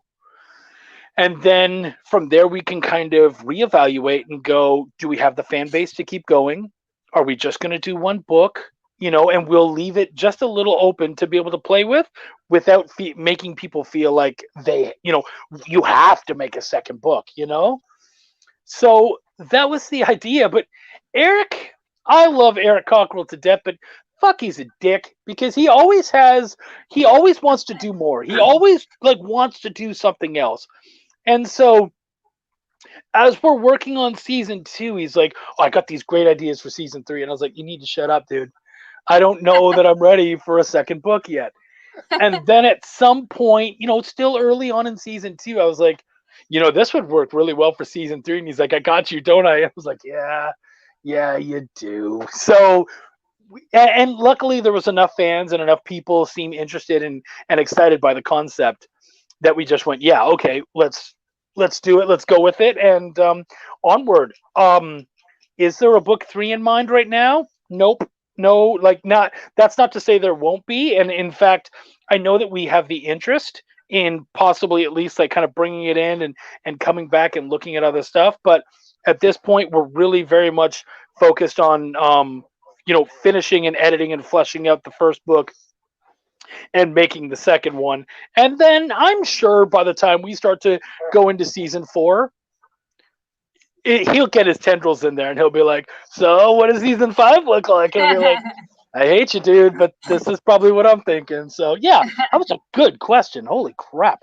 Well, thank you. So, I'll give you, here's part of the reason why I ask you that question. We know that Heirs Chronicle, the Crossroads Conundrum, was an 18-chapter book that turned into an 11-issue comic series that we are writing the sequel for it right now. And one of the things, and Steph has actually had more of an issue with calling it a sequel than I have, but there's a good reason for why she says that, because one of the things that we want to make sure of is there is a ton of cliffhangers at the end of Heirs 11. Ton of cliffhangers there. Mm-hmm. Those things need to be answered, because if they're not answered, then you're doing a bad job. Just like in TV, if you don't answer the cliffhangers to the start of the next season, people have trusted you're going to have the story go somewhere that doesn't go. one of the biggest, and I don't want to say struggles, but then again, maybe that is the right word, is finding the right balance for how to resolve those cliffhangers, but also make it a book. So if somebody's a new fan that's coming into reading our series, that they could pick up the first issue of The Perilous Prospects and not feel like they're like, what the heck is this? Like, imagine if you were to pick up X-Files on season 7, episode 1, you'd be like, and it was in the middle of their main storyline, you'd be like, what the heck is this crap? Yeah. I'm going to go back and watch six seasons of their main storyline to understand where I'm at. So we have had to consistently figure out the balance of how to resolve these cliffhangers and make sure that we are pushed forward into the new storyline and the new arc. There's an absolute delineating good reason why Crossroads Conundrum ends where it does and The Perilous Prospects starts where it does. So we want to make sure that we've not gone too far towards we're going to make this Heirs chapter, or Heirs issue 12, Heirs Chronicles, Crossroads Conundrum chapter 12. And we don't want to go so far the other way of we're going to just forget everything that happened over here. We have to find that balance. And it's every day it feels like it's a little bit of this, did we go a little too far this way? Did we leave something out? And so that's been one of the big things as we put this sequel together, because there's so many different directions we could go. It's, saying, hey, we have literally 87 different ways we can go. Those are all good, but maybe some of those things need to be for way down the line, and we'll worry about those ideas later on. I think it's important to bring things up in a manner that, I would really like to see them deal with that, but for them to not say, no, they should have told us that, and it's now made this book less enjoyable because it didn't get brought up. And there's a really fine line that we have to toe. And you don't always know where you're at, but you really have to kind of play with it. And I have to say, the nice thing about doing it live and having Essence House go one chapter at a time is you kind of do get a sensation of what people are interested in, what they're not. You get to see what they focus on as it goes. And when we have the live shows and stuff, they'll comment on stuff. And so that stuff, especially with season 1, we could then bring into season 2 and we go, okay, they really liked this, so let's play more with this. And I think you can see that a lot. And we also started to feel like we had a rhythm. You know what I mean? Like you start to get kind of a rhythm, and you and all of that is just because we had that sounding board. And novels don't usually get that. So it was a very weird concept and way of doing things, but I would say because of that, it actually made a really strong piece. So I feel like we might have tripped onto something. You know what? I'm telling you what, to be completely honest, because of the way that Heirs was originally designed, if we would have done Heirs and released Heirs the same way you guys released Essence House, we would have probably approached it differently if we already had that out there. And we would probably construct the way that the sequel and everything subsequent is going to happen a little differently if it was being released in a episodic way as close together as you are doing Essence House. We would probably release The Perilous Prospects in a little different way than we're going to. But we were like, we have to make sure this issue 1 is going to have some bang to it, and that people are going to read it, whether you're a existing fan or a new fan. You're going to look at it and go, holy crap, this is a really cool story, and I want to be able to continue on with it. And that's not something you could really do. Like, you're not going to go, oh man, chapter 16 has to be this banging chapter because that's where people are going to jump in at. But if chapter 16 is issue 1 of the sequel, you got to make sure that it's banging. You know what I mean? Yeah. No, absolutely. I totally feel you there. Absolutely. Do you guys, are you guys feeling the stress of there's a bar we have to hit for this next one? Like we've built see? By the way, I feel you 100%. That's been I've expressed that a lot more. I know that Matt feels it a little bit too, but I know I've expressed it to him a lot because our last Kickstarter was our most successful. We did over $10,000 and we had all of these crazy things with Dragon Lord Mask. And we had a lot of people coming to us afterwards saying, you guys are doing something right. We love what you guys are doing. what you guys did inspired us, which is all great and awesome to hear. But we want to make sure that we do that again. And so I've been telling Matt quite frequently, like, our next Kickstarter needs to be at that level. We can't take a step back, Right. because I don't know what people will think if we do that. And so it's a lot of pressure.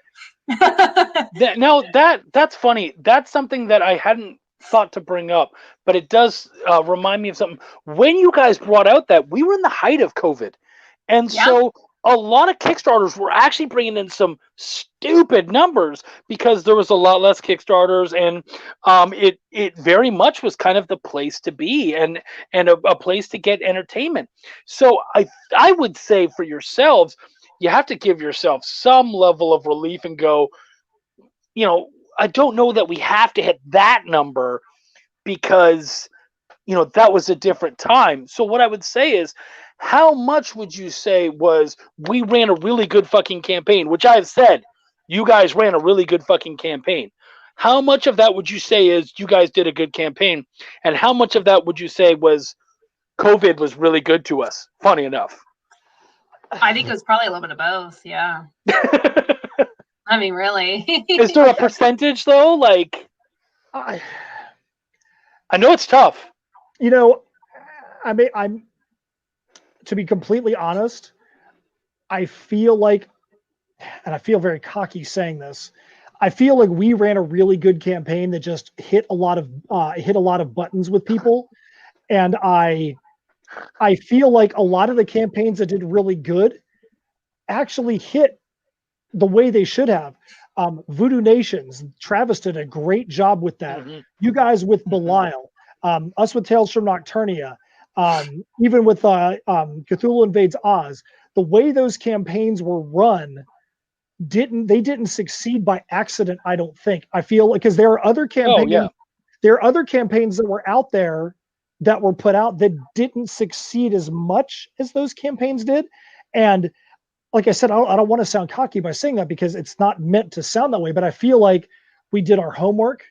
Like you said, we made it an event. Yep. We found ways to keep people involved. There were things that were not just the norm that were out there. The fact that we had a trade paperback, and the issue, the fact that it was a double issue, the fact that the trade paperback had a bunch of additional content, the fact that we had all the crazy different things like the shirts and the dragon masks and the woodwork and all that kind of stuff, all those things together. Oh shit.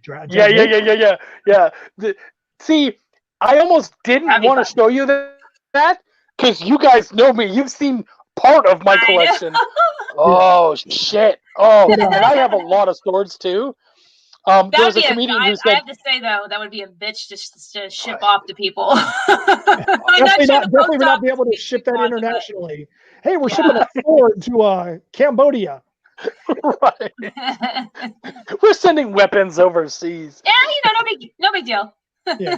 What I think, here's the thing. What I think COVID did was, I think COVID gave more people the opportunity to get in front of an audience. I don't think that audience is going to just automatically disappear now that there are more things potentially going on in the world. I think it's up to every one of the creators that are out there that got more of an audience to find a way to keep that audience and continue to still build more.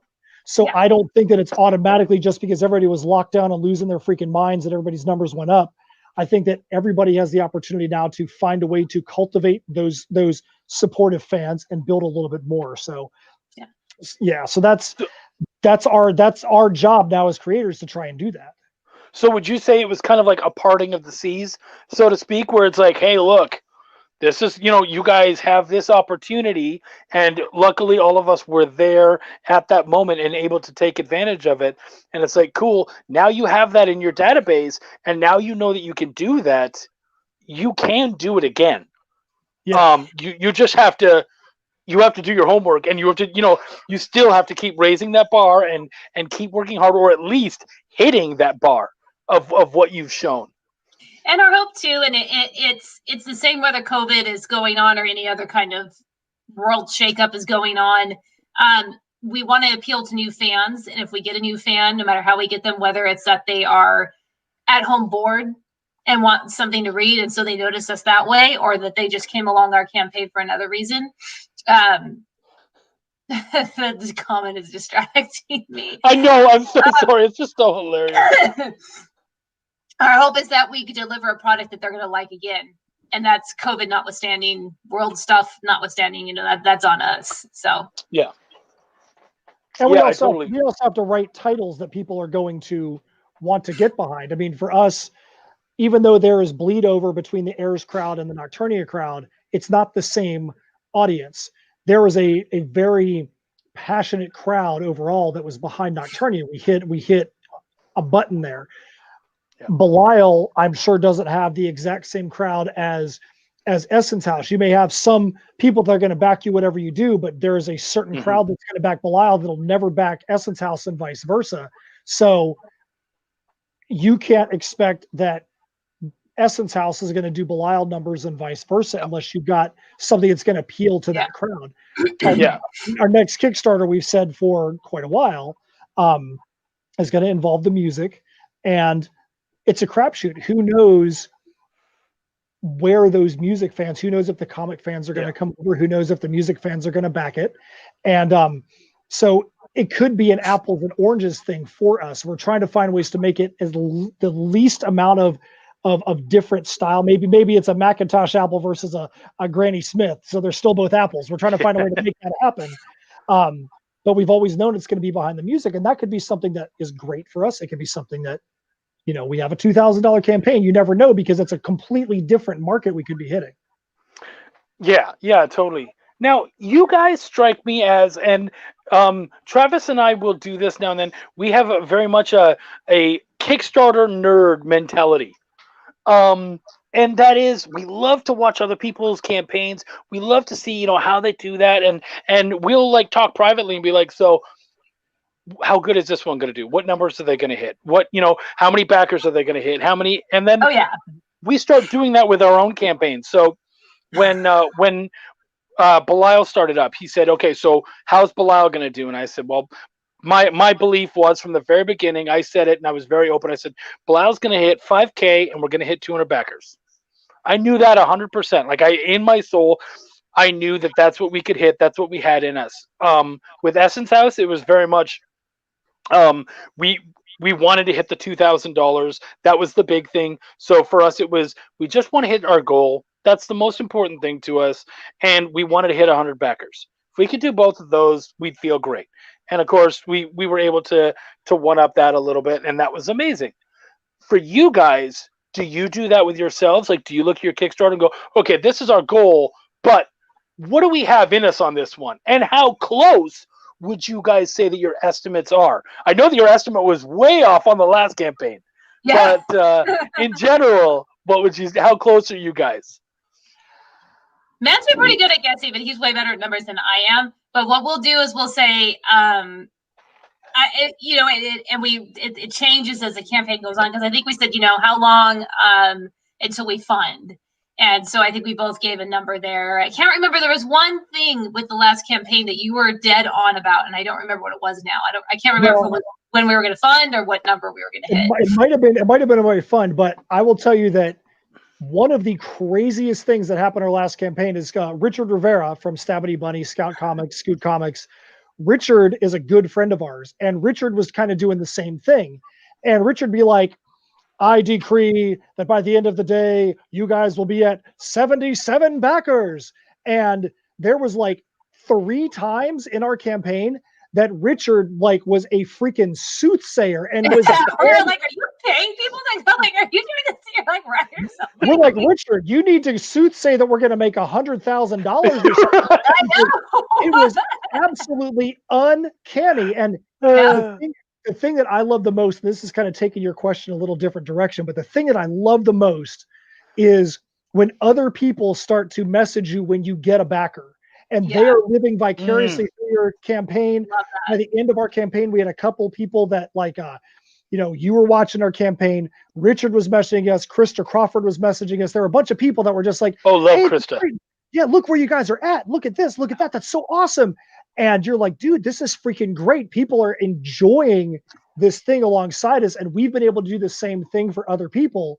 And it's so fun being able to be a part of that event that's happening, whether it's whether it's your turn to be the person at in the driver's seat and everybody else is cheering you on, or you get to be cheering somebody else on, trying to help them as well. It's so fun to be able to wear those different hats, pun intended, as campaigns go on.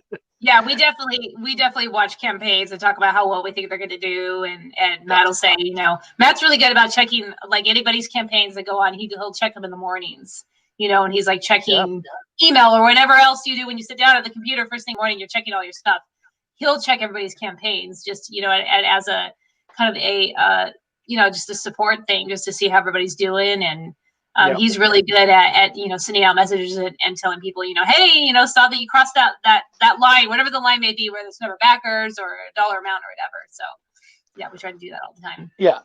Well, and I feel like that becomes something that when you can start to kind of get the feel of it, if you can do that with someone else's campaigns, hopefully you can be honest with yourself. Yeah. And you can do that with your own. So, I mean, like I said, I knew we could hit a certain number. I knew that we had that much gas in the tank. And so I think it's important to be able to, when you can figure that out with other people, you can also figure it out in yourself. And of course, being able to, I love getting the messages and giving the messages where, like you and the three of us have an open chain. We have an open text chain that we will come to all the time. And I know that during some of your campaigns, I'd be like, 5K, oh shit, yeah, and like do that. And you guys did the same with me, like, oh yeah, we hit this, it's such an amazing feeling, like just knowing everybody's watching, and because once you've backed, you've kind of done everything you can do. Like, you can share and that kind of stuff, but I think that being able to be a part of those little celebrations is so huge, and it's such a great feeling. And it's not something that any of us have to do. It's just something that we do because we're in it. Like, I think we all feel like we have skin in the game. The better you do, the more I feel like I can learn from that, and I can do in my own stuff. And so you kind of want to call out these people and really like sort of shout them all the way across every single finish line, because you get to pick up on that momentum and feel like what they're doing and all that. It's a crazy experience that you can't quite explain to people. Yeah, like Wendy was just saying she was nervous, and I'm like, don't be. Like honestly, don't be. I think you're gonna be fine. And you know what, too, and this is kind of funny because I kind of had this thought resonating through my mind that kind of goes along with that thought for Wendy. And we always try to tell people when they're new creators, they need to be realistic with their expectations on Kickstarter.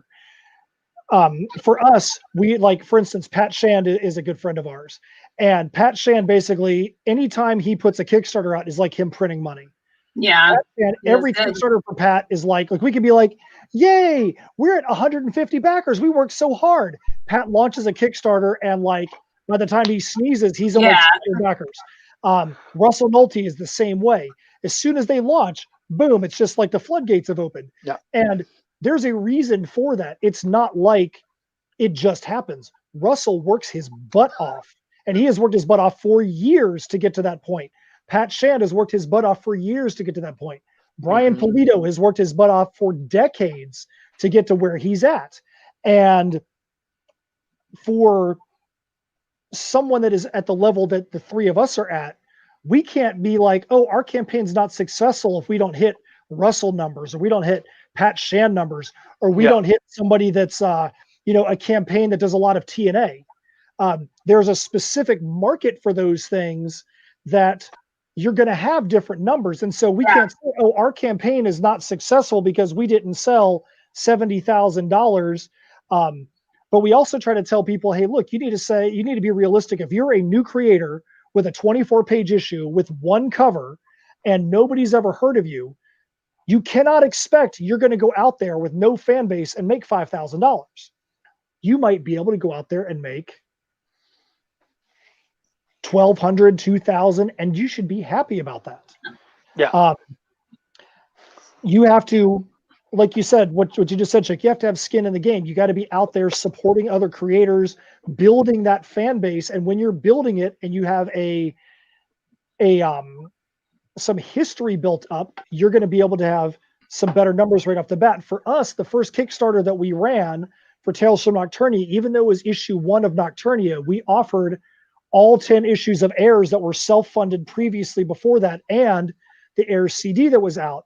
So when it gets to the challenges and risks part of Kickstarter, we weren't saying, hey, we've never done a Kickstarter before, so but please believe us. We were able to say, hey, we've done 11 other projects that we have self-funded and we've released on our own, never been late on the projects. You guys can believe in us and trust us. So that helped us have a bigger first number than what some first-time creators may have had.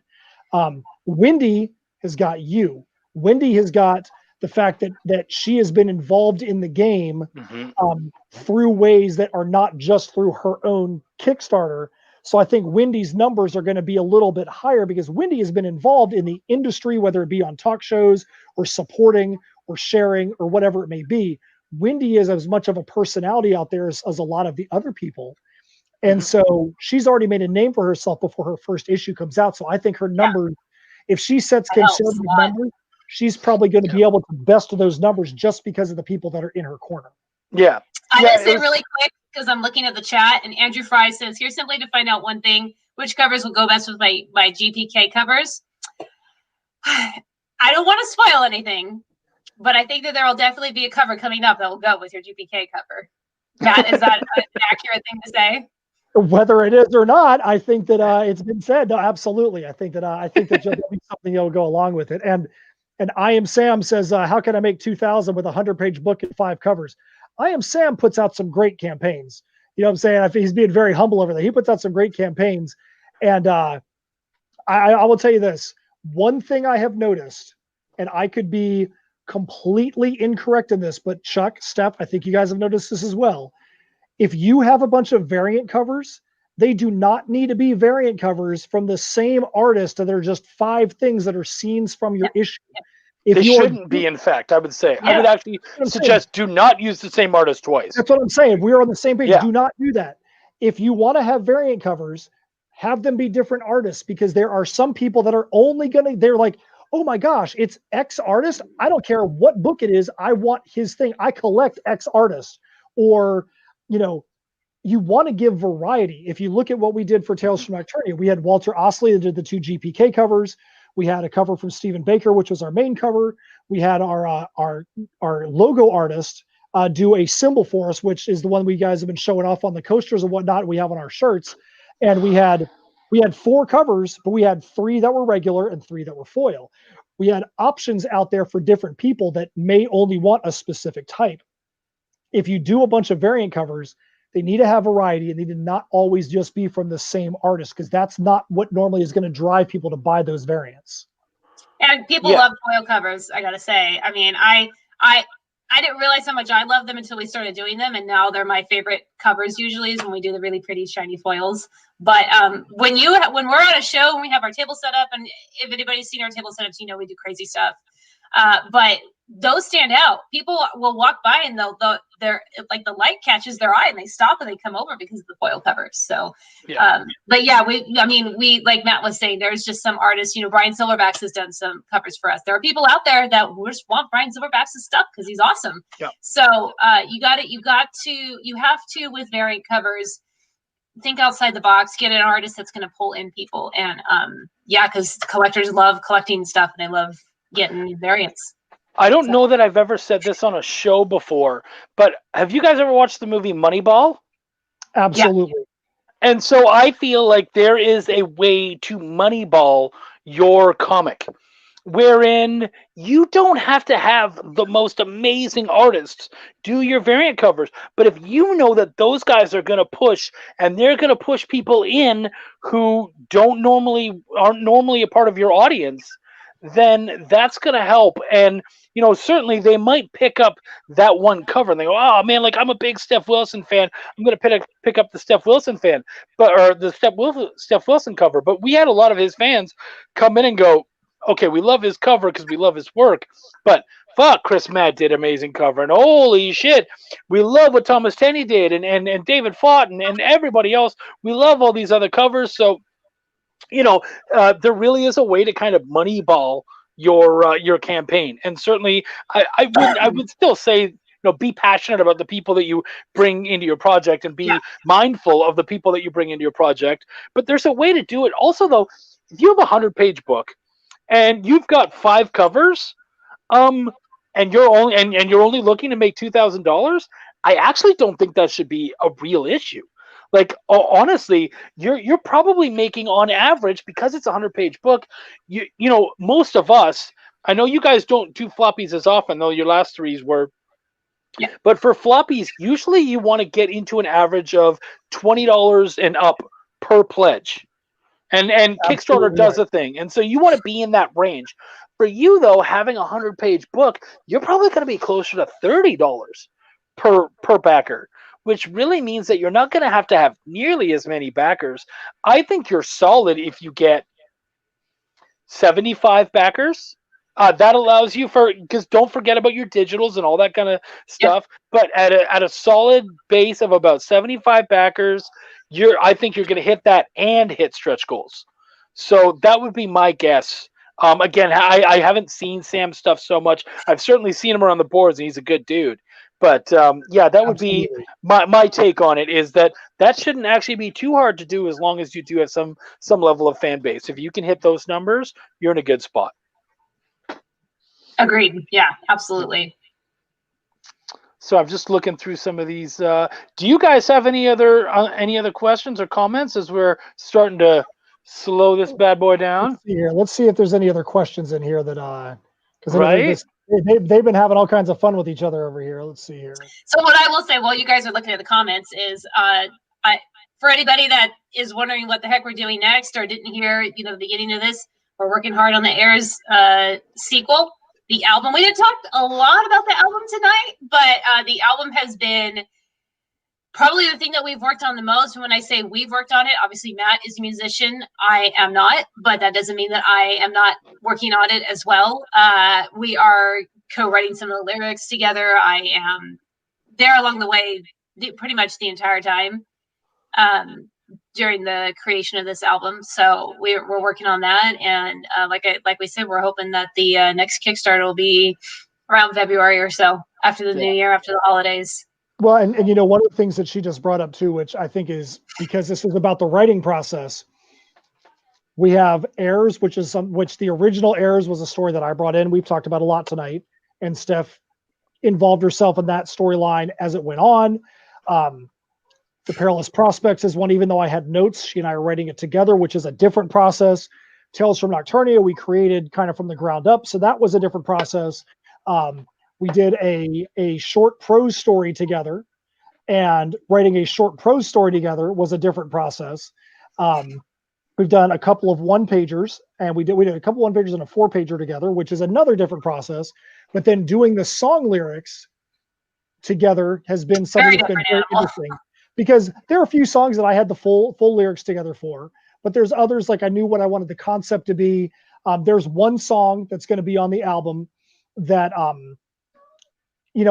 was like, this is where the kind of concept is. And stuff was like, I really feel the vibe of it should be from this character's perspective. I can really feel this is the right character. So we kind of said, should it be from this one or this one or this one or this one?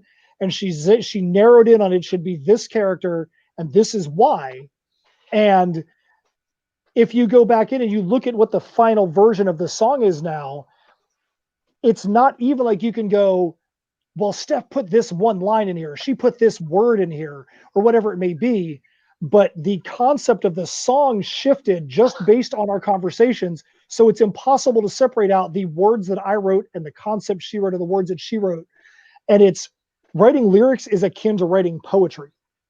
So if you're someone who writes comic scripts, it's different than writing prose work. It's totally different than writing poetry, but the closest thing you can equate song lyrics to is poetry. And this is the first time that Steph has had the opportunity to get in and see the process behind lyrics, and she's been a big help. I'll tell you right now, we're at 10 songs on the album right now, and I guarantee you that 4 of the songs on the album would not be finished lyrically if it wasn't for us doing our, like you said, the sessions were just kind of throwing some stuff out there and trying to get some ideas out there. If we didn't have those sessions, they would not be finished. There's just not a chance. Yeah. And maybe possibly, maybe there might be a little bit of a lyrical cameo from me. We'll see. Oh, no. If she says lyrical, no. She means vocal. Yeah. She means vocal. I will tell you. I'm excited for that. I'm excited. I will tell you this in all honesty. She was here one of her trips, and I'm like, we need to get you behind the mic. And I was like, let's see how it sounds. And there was a part of me that's going, please God, let her actually sound good behind the mic, because I really want to get her on the album. We were goofing off. We were like messing around, singing some song in your car, and you were like, what the hell? So do we get more of a, do we get like an Evanescence lilting, or do we get a growl out of you? We get something, let me say this. We get something that would make Belial happy in Belial. That's exciting. When she got behind the mic, I was like, thank God this is badass. And I'm like, we got to find as many places to get this on there as possible, because it sounded really good alongside of the stuff that was on there. Like we have one, let me say this. We have one song that we've been working on the lyrics for, and I have literally turned off every other vocal track except for hers. So we'll be listening through the music, and then we'll hear her one spot, just her by herself, freaking ripping it out. And I'm just like, yes. I'm like, we got to hear this every time. It's funny. Yeah, it was fun. It's like, why not? You know? Is it like an arch enemy kind of sound? Like, I'm very excited right now. I would say it would teeter a little more to black metal vocals than it would to arch enemy. But it definitely but that doesn't mean that there's not, like, I have some lower stuff in there and she kind of hits the higher stuff in there. Yeah, but it sounds really, really, really pissed off. So like, we had a lot of fun. We were like, we did other stuff too, where we were just goofing off, just making up songs, just like spitting out like stupid lyrics. So we were like listening back to them the other day. We're like, we're so stupid, but it was so much fun. That's so exciting. Imagine as pissed off as you can ever imagine Steph. Then throw that out and then say, okay, if she was actually really pissed off, this is what it would sound like. Yeah. Oh, that's exciting. I really can't wait. Well, I think like we're heading towards 2 hours, so I think I'm gonna start to chill this out a little bit. You guys, by the way, everybody, this has been an amazing chat. You guys are all fucking nuts, and I love you for it. Holy shit. Thank you so much. We all really appreciate you guys coming out. Thank you for the questions and comments. You guys honestly are amazing. Could you please tell everybody where to find you? Because I know that there's a lot of new faces for you guys. So go ahead and tell them where they can track you two down. All right. So the best way to get a hold of us, I'm actually going to type it in the chat for you, is to go to our website, insymmetrycreations.com. I'm going to make sure that I put the website, the Facebook up there. There we go. See, and I get to play too. Twitter. But Doom. So that's the three main, the website, the Facebook, the Twitter. We've also got, if you want to go look at just stuff about Tales from Nocturnia, you can go to Tales from Nocturnia on Facebook, TF Nocturnia on Twitter. Heirs of Isildur is exactly as it's spelled, Heirs of Isildur. I'm just going to put it. Yeah, across all social, across all social medias, it's the same. It's Heirs of Isildur. If you want to go and look at any of our music videos, we actually have links to all three of the music videos on our website. We have clips from the pieces we used for all of our Kickstarter videos. All the music on our Kickstarter videos is all original music that's a part of Insymmetry Creations. I would beg you guys, as a fan, as a genuine fan, I would tell you, if you want a good song to start with, Shiver is such a great track. Such a standout song. That's the first song that I ever experienced. Dude, it's such a good track. So if you're into metal and you really want to get a feel personally of what they do, go to YouTube, check out Heirs of Isildur, check out Shiver.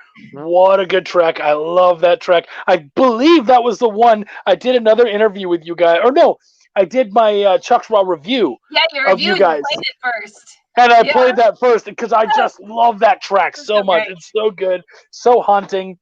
Oh, I just threw Shiver, the Shiver video in the there you go. In the chat there. And so one of the fun things about the album we're working on now, the original album. Dude, he totally gets the pronunciation. That's so great. That's literally what Matt says. It's Right. Heirs of a Seal Door. That's what is he literally said. That's exactly it. Heirs of a Seal Door. The way he spelled it is exactly the pronunciation. Good Yep. work. That's a good dude. He's a solid dude. A song like Shiver attaches to the album. It expands on the character origins. So that way, if you want to know more about certain characters, you can do that. The sequel album that we're working on right now, which I will say this, we cannot tell you what the title is right now, but we can say that we actually have been talking with the prospective cover artist in the last few days about how we want the concept for the album cover to look, and we can't wait to be able to work with this guy that we're going to work with on this, because if he's able to knock it out of the park, it's going to be one of the best pieces of art we've ever worked with or ever had made for us. But it's going to find a way to expand the IPs in plural that we currently have, and that's as far as I can really see right now. But yeah, so the other thing I want to say, because Steph has her own personal Twitter, I have my own personal Facebook, personal Twitter as well. Steph, actually, we do have a little bit of writing that we do that has nothing to do with these IPs. Steph actually does some stuff for, tell them. Creepy Kingdom. They are they cover pretty much all things horror and all things theme park related. Of course, there's not a lot of theme park stuff to cover right now, but they're a bunch of great people. Matt and I did a short story for them at Halloween time. That was part of they did a Tales from the Park side that was all like Haunted Mansion and Tower Terror themed stories, and I'm a huge Haunted Mansion fan, so I think I girly screamed when I found out about it. And, ever since, so then I jumped aboard their team, and so I'm doing like articles and reviews and that kind of stuff. So that's fun. And oddly enough, I actually do some writing for CFBDynasty.com. It is a college fantasy football website. It actually right now is probably one of, if not the industry leading college fantasy football site. It actually was started by a guy I've known since he was in middle school. He's been a friend of mine since he was like 13 years old. And I will probably end up writing more for that site. There was some stuff that happened this past year with some of the other industry sites that there's a big gap out there in the industry right now. And probably see me doing a little more writing for CFBDynasty.com in the near future. So we'll see what happens there. Good. Now, you guys, this will be the last question you get out of me before we go. You guys, when you're touring, you guys are coast to coast. You guys do so many different shows, and I have to say, I'm so tired of hearing on shows when people say, "Well, if we have cons again." No, when we have cons again, because I know it's happening again. So when we have shows again, what the hell do I have to do to get you guys to come out to Texas so we can hit the stomping grounds together? I know it sucked that we were all at MegaCon, and it was kind of, I kept forgetting that you went back home to Texas, so that we can't see you that often. But Texas is like, we haven't been there. We were going to do Emerald City. So Emerald City was supposed to be the week that shit hit the fan in March. I was actually in Florida already because we were going to do something there, fly to Emerald City, and then fly back. So I was there getting ready to fly out, and it, we don't need to rehash it. Everybody knows how crazy that week was. Everything shut down, and everybody thought the world was ending. So we missed out on a lot of cons that we wanted to do, but I know there's some good ones in Texas, and everything's possible. Well, I can just say letting you know, hey, I already have a table at Fan Expo. Just throwing it out there. Well, you know what? Give us the information. I can tell you this. I'll throw it to you. This past year, when this year ends, as odd as it sounds, we are still going to have like 15 to 16 personal appearances that we made this year, even with COVID, because we did comic book store signings. I will be at a show. Spooky Empire actually is doing a pop-up event. Instead of doing their major ones, doing a smaller scale down one. In 3 days, my butt's going to be at Spooky Empire. So we actually get to end the year with an actual mini con. When everything went down, we had shows in Florida, Georgia, North Carolina, California, and Washington State that all got canceled. So who knows what's possible for us to be able to do in 2021. Everything is possible. Everything is possible. Send me the info on Staples, buddy. I'm not sure what you're talking about there, but I've only been doing shows since 2018. So I haven't hit an awful lot, but I want to. So yeah. Anyways, thank you so much, everybody, for coming out. Mostly thank you guys for showing up. I really appreciate it. You guys were so much fun. Thank you. Thank you, guys. Peace, love, and comics, everybody. My name is Chuck. I give a fuck. Keep supporting indie. Take care, guys.